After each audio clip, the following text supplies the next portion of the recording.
Hello everyone, आज हम पढ़ेंगे suggestopedia method. Suggestopedia method means जिसमें सजेशंस दिए जाते हैं।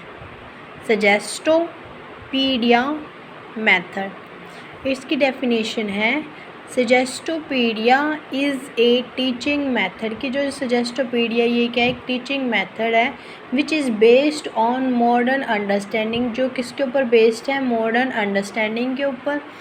Of how the human brain work, कि कैसे ह्यूमन का मानव का जो मस्तिष्क है कि वो कैसे काम करता है।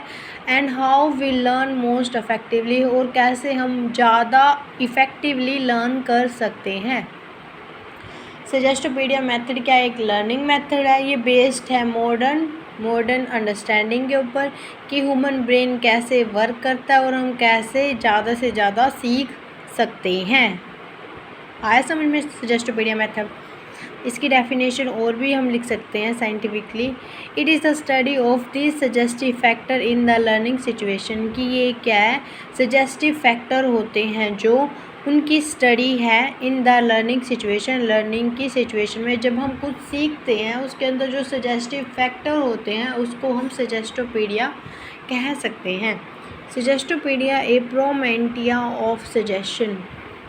सजेस्टोपीडिया क्या है? एक पॉट। इसकी स्पेलिंग लर्न कर लेना अच्छे से। PORT port, manteau TEAUTU, PORTMANTEAU of suggestion and pedagogy.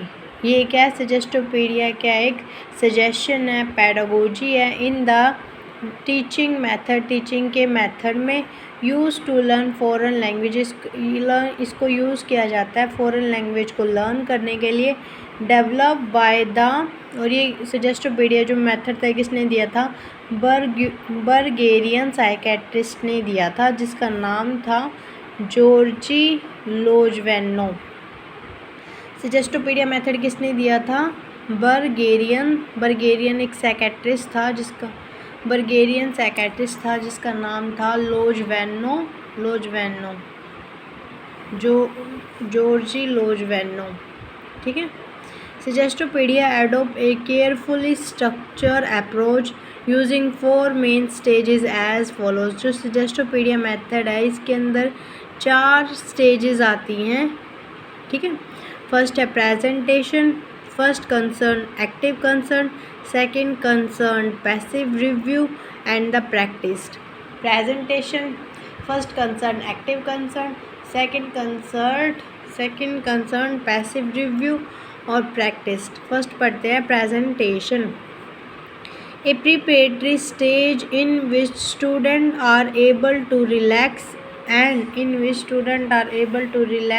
And move into a positive frame of mind with the feeling that the learning is going to be easy and fun। कि जो presentation होती है ये एक preparatory stage होती है, मतलब कि इसके अंदर जो प्रोसेस है वो चल रही होती है और जो स्टूडेंट है वो हेल्प करता है to relax and move into a positive frame. कि उसको इस तरह से, मतलब कि उसका माइंड सेट किया जाता है कि वो पॉजिटिव ही सोचे, positive frame of mind set दिया जाता है with the feeling that the learning is going to be easy and fun. और उसको समझाया जाता है कि जो लर्निंग है वो बहुत ईजी है और उसको फनफुली वे से समझाया जाता है। प्रेजेंटेशन समझ में आया? किसके अंदर की पॉजिटिव माइंड ऑफ फ्रेम है वो बिल्ड किया जाता है और इसके अंदर वो उसको लर्निंग के बारे में बताया जाता है कि ये इजी गोइंग एंड फनेबल है। ठीक है।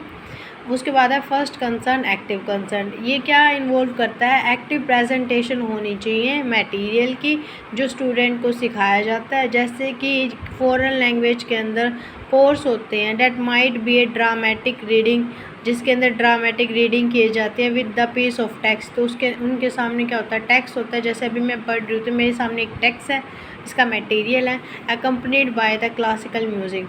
जैसे कि फ़ॉरेन के अंदर को अगर कोई ड्रामेटिक रीडिंग का कोई कोर्स कर रहा है तो उसके सामने ना एक पीस ऑफ टेक्स्ट सामने प्रोवाइड किया जाता है जिससे कि उसकी क्लासिकल म्यूज़िक की जो लर्निंग है वो हो पाए। ठीक है। फर्स्ट कंसर्न एक्टिव कंसर्न, यानी कि जो मटेरियल है वो एक्टिवली प्रेजेंट होना चाहिए। Second, concern passive review. The students are not invited to relax and listen the same music with the text being with read very quietly in the background.